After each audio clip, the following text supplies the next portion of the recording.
And I hope a lot of the advisors that are listening can really appreciate this, because I think this is one of the problems that I see, or one of the challenges that a lot of advisors come to me and say, how do I quantify my value, right? And it's often quite difficult. Like, how do you quantify your value? You put them in a portfolio, it grows by a certain percentage.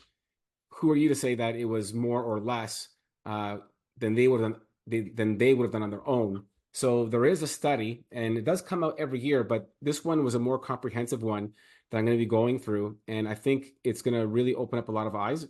And the good thing is, I actually have a handout of the study. So at the end of this presentation, if anybody wants to email me, I'm happy to send them the study itself. But the episode today is really talking about your value as an advisor quantified, meaning you can actually talk to a prospect and talk to a client and say, here is what an average advisor brings to the table as far as a quantifiable rate of return or value add to those clients and prospects. Andy? Yeah, absolutely. And I think the first obstacle we get is qualifying a prospect too. And, as Ermos is about to talk about, the phrases that stop advisor in their tracks, where you don't even get to present the quality of what you do and quantify your services and what you charge for those services. So over to you, Ermos, and talk about the phrases that stop people in their tracks. Yeah, the phrases that stop advisors in their tracks. And there are others, but typically these are some of the ones that if they hear this from a prospect, it's kind of like, okay, so how do I get over this? What do I say? What do I say in response to this? So I had a bad experience in the past. So they worked with an advisor in the past, they had a bad experience, and now they're gonna kind of coalesce every advisor into that same bucket of advisors are no good, or they're bad, or whatever it is. So I had a bad experience in the past. I get it. Every advisor is going to say, well, I'm different. It's going to be different. I work in a different way, whatever it is. But at the end of the day, you can't take away the experience that they've had in the past. So it's always going to be looming. I'm a do-it-yourselfer. So some clients take pride in doing it themselves. So for a couple of reasons. One, they feel that they're saving themselves in fees by doing it themselves. And some would argue that they enjoy it. I would argue that's probably not the case, at least for most of the time. Certainly, but once they get to a certain age, I notice a lot of so-called do-it-yourselfers will drop off and actually ask for help. But that's usually another one which stops advisors in their tracks. I don't trust advisors for whatever reason. They heard it from a friend, they read it in an article, comes back to that bad experience again. That's a tough one to get over as well. If the trust is not there, then you're pretty much stuck. And this is a common one too. Your fees are too high, right? So to me, it doesn't matter what your fee is. It's about the perception at this point, right? So all those four things that I mentioned, at the end of the day, the reality comes down to this. The prospect has the perception that working with you is just not worth it. And there's not enough value there for whatever reason. And it could be fees. And if that's the case, then you have to do a better job in explaining that your value is far greater than either doing it themselves or whatever fees that you charge. So I don't care whether you're charging 50 basis points of an advisory fee or 1.5 an advisory fee. It doesn't matter what the fee is. At the end of the day, it's the perceived lack of value that you have to get over. You have to overcome with the prospect. Andy? Yeah, absolutely. We talk about being sort of that financial Sherlock Holmes or that financial Columbo, right? You've got to figure out what are these past experiences, past traumas, personality traits, environmental factors. How were they raised? What were their values about things to really, for you to qualify their reason for not wanting to go ahead, right? There's some kind of trigger there. Maybe it's overwhelm, maybe it's intimidation, maybe they've had, an advisor has jerked them over in the past. You need to get that out in the open to give yourself that even playing field, to even have somebody actively and openly or be open-minded when you talk about quantifying your services. So we're not really going to be diving into that qualifying and that emotional side. This is more of, okay, you've unpacked the emotional, now you back up with logic, right? And that's really what we're going to be diving into here. Ermos? Absolutely. And the numbers are the numbers, but you can always inject emotion into the numbers. So this study was conducted by Russell Investments, and I mentioned before they do it every year. It's a fantastic study. Um, it comes, I think it's about 15 pages long, so it really kind of digs deep into the formulas and the studies and the results and all that kind of stuff. And they broke it down into four pieces. And the four pieces are the active rebalancing and asset allocation. It's the behavioral coaching, which is one thing which I think advisors miss a lot when they're talking about value with their clients. And we have proof to show how much value they can bring to this, whether they're doing full financial planning and whether there's any sort of tax planning involved when it comes to their investments. So we're going to start with the first one here, which is the active rebalancing and asset allocation. Andy? Yep. Got nothing to add on to that. Perfect. All right. So what does this really mean? The question you need to ask your clients, so whether it's you're actually asking them or whether you're just thinking of these, if it wasn't for you, would your clients actively rebalance their own portfolios? Like, what are the odds a do-it-yourselfer, and it's not impossible, but it's not likely either, that a do-it-yourselfer has a very strict, regimented, every 6 months or every year, I'm going to rebalance my portfolio, much less they're doing it properly. So that could be a question you can ask your clients or your prospect at this point. What are the odds that you will actively rebalance your own portfolio? And the answer you're looking for is rebalance. What does that mean? That's hopefully the answer that you get, right? Because then you can talk about why it's important to rebalance. Would asset allocation remain in line with their stated goals? So I've seen this a lot in the 25 years that I've been doing in this industry. And this is effectively what happens is you start off with a portfolio of, let's say it's a balanced portfolio. So someone does the risk tolerance, it's 60-40. But if you had a 60-40 portfolio, and I apologize, I assume everyone knows what that means. It's 60% equity, 40% fixed income. In 2004, if you never rebalanced, then that same portfolio would be 81% equity, 19% fixed income, simply because over time, we know that equity is going to outperform fixed income. So in this scenario, simply doing nothing means that over time, the portfolio is taking on more and more risk. So now if there's a huge market downturn, then the portfolio is going to take a hit on 80% of it or 81% of that portfolio as opposed to only 60%. So here's another key important part. Rebalancing in itself is the opposite of what most investors want to do, right? It's literally taking money from the winners and rebuying some of the losers. So you're actually selling high and buying low, which sounds good. We talk about it, but the reality is most people do the exact opposite. So rebalancing goes against what the average investor would actually want to do. So that's why it's so important to be working with an advisor. So rebalancing also reduces risk because as long as their portfolio is 60-40 or 50-50 or whatever that is, if you're constantly rebalancing, you will always be in that exact same bandwidth. So you're never going to be more than 2 or 3% up or down, which means when the market goes down, you will get a predictive loss, for lack of a better term, as opposed to a more substantial loss. Andy, anything to add? Yeah, I mean, I think it's interesting to note that, the most common reason cited for getting a financial advisor, about 60%, is for investment management, right? So there obviously is this perception that that's one of the main values that an advisor has, is being able to give advice like that ongoing and be that person in their corner so that they don't have to worry about that stuff. But what's really interesting is that a vast majority of people go to a financial advisor because something's happened. So it's almost a reactive thing. Like they've gotten married or they've got divorced or they inherited a large amount of money or they got a raise.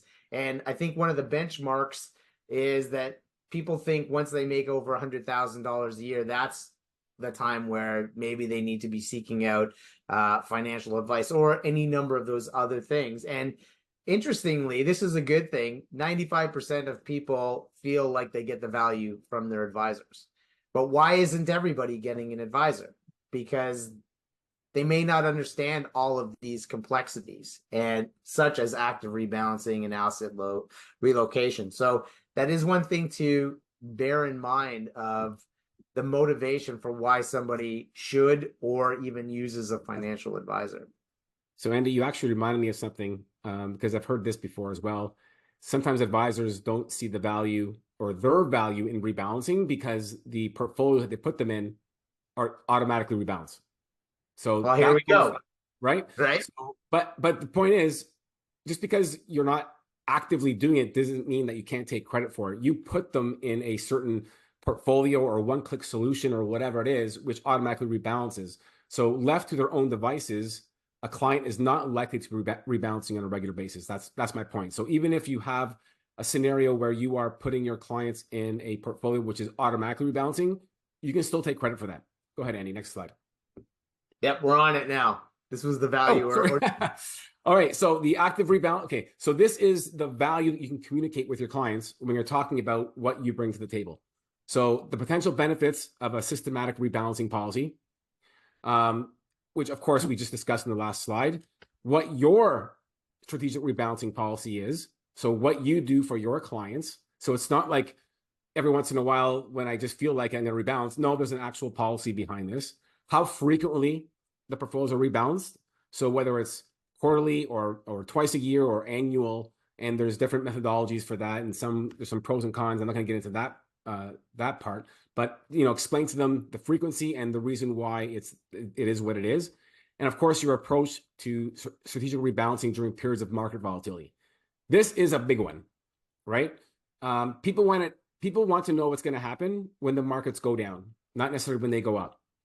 And the reason for that is because when the markets go up, whether it's true or not, and we know it's not true, is they feel that they're in some sort of control, right? Oh, the markets go up, so my portfolio went up. When the markets start going down and they start consuming all the garbage from media and news, because if it bleeds, it leads, then they start panicking. That's the time that they need to know that you have some sort of strategy or a plan to make sure that you are either taking advantage or minimizing the downside of a market correction. Andy? Yeah, definitely something to really consider. Now, I don't know, Ermos, if you saw the question in there, what about for somebody who sells financial FIAs, right? So insurance products and annuities in terms of the rebalancing and asset allocation angle. Okay. I mean, it's a good question. I'm really not sure what the question is because at the end of the day, this is about market volatility. So if they're talking specifically about their investments having some sort of guarantees because it's an insurance product, it still doesn't take away from the fact that if the portfolio is not being rebalanced, they're still taking on some sort of risk. But I guess in that scenario, if there are guarantees, they're usually guaranteeing the principal and possibly some of the growth, but it's not like you're guaranteeing all of it. So maybe either Melissa or Vito can kind of clarify that question. But for now, we'll just move on to the next part. Yep. Okay. So the results are that just by simply rebalancing, the financial advisor adds 0.11% annually to a client's financial outcome. So what this means is without the advisor, then a client would typically be losing 0.11% of the net return of what they could have got. Now, I just want to explain something here too, Andy, that obviously this report is taking averages. So if you're a bad advisor, then maybe you don't provide any value. If you're like a really good advisor, then you provide more than whatever they're gonna say is. The point is they have to take some sort of aggregate averages, and this is what they came up with. So the average advisor would generate 0.11% greater rate of return annualized simply by rebalancing their client's portfolio. Andy? Yeah, absolutely. It's one of those things that's really tough when we talk about averages, right? Because there's so many things that can skew those things. But the point is, what does that mean to the client in terms of, I guess, juxtaposition to what you're charging for that advice, right? And when you mathematically look at it, I think it makes pretty good sense to have somebody that knows what they're doing do it for you. All right, next slide. And maybe I'll quickly address Vito's question asking about guarantee protection. So I'm assuming the guarantee protection is on the principal. So psychologically, I can see how that would definitely benefit the client. But at the end of the day, so Vito, if I may ask you the question back now, are you suggesting that within an insurance product that they may be allowed to take on a greater amount of risk, knowing that there's no real downside, meaning they can't lose all their money? Maybe that's where Vito's coming from. Kind of hard when you're doing a webinar and you're just reading the the comments there. But let's move on to the next point. So the next part of this Russell investment study was behavioral coaching. And this is one thing, Andy, which I love doing with my clients in many different ways. So I remember one of my favorite things to say as I was walking out the door. So filled out the paperwork, opened the accounts, everything's signed, all the paperwork is in my briefcase. We're good at this point, right? And as I'm walking out the door, and I guess this comes back to the whole Columbo thing, when Columbo goes to the door and he turns around. And I say, oh, Just by one the more way, thing. right? I would always, this was my line. Oh, by the way, just so you know, your next statement's going to be negative. And then they'd be like, what? Whoa, what do you mean? What are you talking about? My next statement's going to be negative. And I say, well, you heard of Murphy's Law, right? And they say, yeah. Well, you just became my client. So chances are the market's going to go down, then your next statement's going to be negative. So I'm just kind of giving you a heads up that these things kind of happen. Now we kind of joke about it because I educated them about, market volatility and that kind of stuff. So they're not terribly worried about a market downturn, but I just thought it was kind of funny, and it kind of really reinforces the point that don't worry about this stuff. Let me worry about this stuff. Andy? Yeah, I think, part of the behavioral, idea in coaching is setting expectations. If I was going to start a new workout program and the trainer said, hey, you're going to be sore as heck fire for the next couple of weeks, right? That just means you're getting things going and you're using muscles that aren't being used to being used, but that's normal. That subsides. We expect that. You're going to have headaches because I told you to give up coffee. You're going to have pangs for different food things because we've changed when you're going to eat, right? The reality of it is that if I'm somebody that's getting that advice from a trainer and I'm already expecting that, I'm not going to be questioning those things when they happen, right? So part of that behavioral coaching is setting expectations, uncovering limiting beliefs, changing that mindset, and really providing that support and regular checkups, right? And the offer of, hey, don't panic, right? You don't get on a plane and it shows you what to do in a case of emergency. It doesn't say panic first, right? It says take a deep breath, relax, and part of that is setting that environment up in the first place. And maybe I think that's what you're about to get into talking about here. Yep. And Melissa had a comment there, which, and if you can read it, we'll make sure we address it at the end when we talk about PlanCraft. How's that? Yeah, absolutely. All right, so let's get into behavioral coaching. And so this is where clients make emotional decisions. At the end of the day, we talk about there's no emotion in money, but unfortunately, there's tons of emotion for the people that own it. And it's all about greed versus fear. When markets are going up, obviously they want more returns. When markets are going down, of course, they want to get out of it because they want to remove that pain. And let's be honest, at the end of the day, we know we get a lot more calls when there's a negative statement versus a positive statement. So there's no getting around that. We know that negative returns will cause a certain emotion from our clients. And my favorite one of all, Andy, was, my brother-in-law has this can't miss investment opportunity. I really think I should take all my money and put it into this ABC stock, of which no one's ever heard of before, right? I'm sure most advisors right now are chuckling because they've heard some sort of version of that over their time.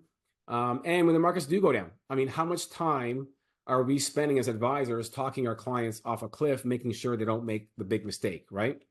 And at the end of the day, it's not rocket science. Like, we know that clients in general are prone to chase performance.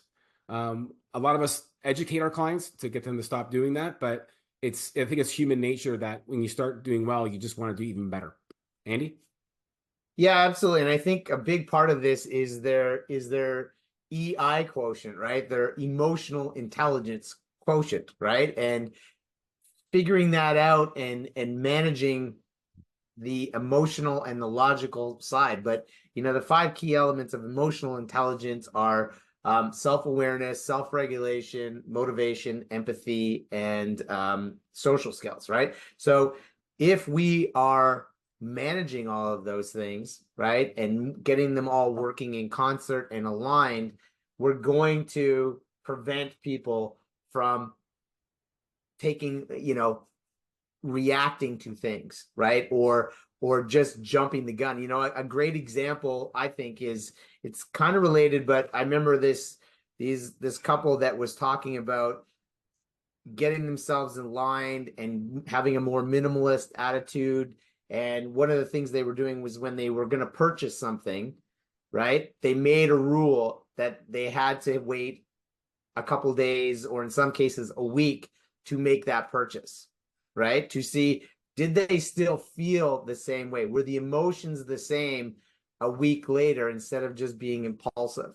And we know we've all experienced this, where people just panic, they're impulsive, or there's that get rich thing. I mean, we all know, probably like 5-10 years ago, everybody was wanting to invest in marijuana stocks and crypto and whatever, and they wanted to just gamble everything on that and think that was a financial plan.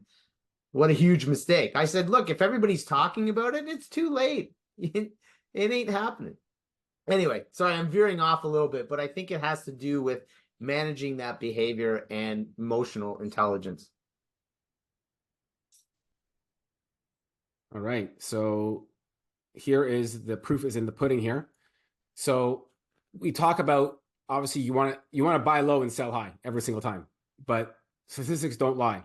So very quickly, effectively, what you're looking at here is the blue line is the rates of return of the S&P 500, and it's annualized over a 12-month period, right?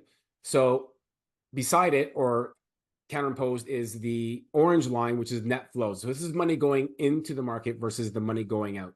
So you can see a very clear pattern. As the rates of return go down, there is less and less money going in. And in many cases, it's actually negative, meaning there's money coming out. So there is no scenario where the markets go down and people invest more money. It's the opposite. So we talk about the secrets to being successful in investing is buying low and selling high. But the reality is, in real numbers, the exact opposite happens. People are their own worst enemies, Andy. Yeah, I mean, I think Warren Buffett talks about that as well, right? He talks about, number one, you shouldn't be buying any stocks or any businesses that you don't understand. But two, I think there's study after study that talks about being, trying to time the market. More money has been lost trying to time the market than being in it, right? Whether you're employing dollar cost averaging or that diversification for different tranches that people are in their lives, you want to be in the game, and otherwise you can't score. And I would say that historically, if you went against human behavior 100% of the time, you'd be a millionaire or a billionaire. I'll take $1 billion. Next slide, sir. Yeah. All right. So how do you talk to your clients about how you bring value when it comes to behavioral coaching? So one, have a framework for handling challenging client conversations. They're coming. They're coming. So be armed with stats and data and stories about how you've helped other clients. And maybe I will tell my story at the end of this slide here. Andy, have a repeatable process for client reviews. So again, it shouldn't be haphazard. It shouldn't be every once in a while you pick up the phone and you book a client review. It should be very process driven. Have a client engagement plan when things go wrong. Do you know how amazing it is if clients know that if the markets go down, that you actually have some sort of plan or strategy? Doesn't mean you're going to insulate them from any market downturns, but at the very least, like, have a plan. Whether or not it's even a great plan, I think, is less relevant than the fact that you actually have a plan. So at least they feel somewhat in control, and have a consistent message that is simple and concise.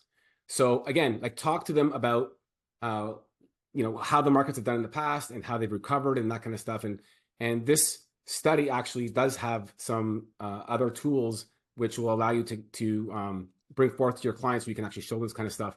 And Andy, I'm just going to share a quick story, and this is a real story. And I pride myself in always doing a fantastic job in educating my clients when it comes to market downturns. And in fact, explaining to them that when the markets go down, it's not something to fear. In fact, you should be excited about it. It's an opportunity to actually make more money and take advantage of these market downturns. And for those who were around in 2008, you will know that the markets went down about 50%, and no one was immune. It didn't matter if you were in bonds or if you were in equity. It was complete, I guess I wouldn't call it a collapse, but it was pretty much turmoil. And God forbid you actually watched any news during that time, because you would think that, you know, the world had come to an end.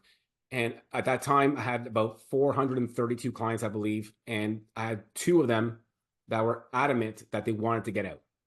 So out of the 432 clients, a couple of $250 client families, all of them were okay. Some others called a little bit concerned, 5-10 minute conversation. They're all good. But there were two in particular, Andy, that just insisted. They said, I don't care. I understand what you're saying, but it doesn't matter. I want out. Right.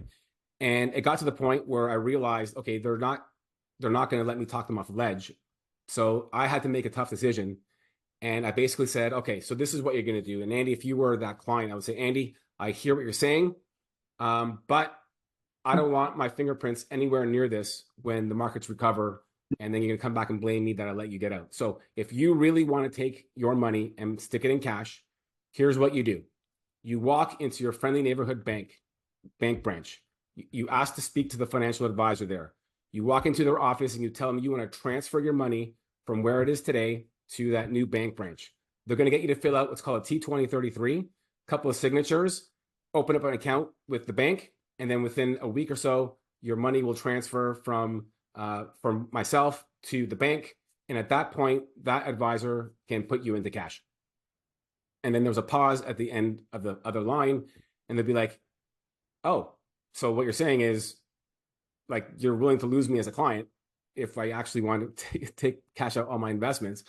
And I said, yeah, because at the end of the day, I know that you're going to look back at this and say, and realize this was a big mistake. So I don't want my fingerprints anywhere near this catastrophe. But if you are insistent, then I can't do this for you. You're going to have to do it on your own. And both of them were so, I guess, taken aback. And they go, well, if you really feel that strongly about it, then let's just leave it as is. And sure enough, Andy, what happened? 2009 came, greatest recovery in history of the stock market, I believe it was.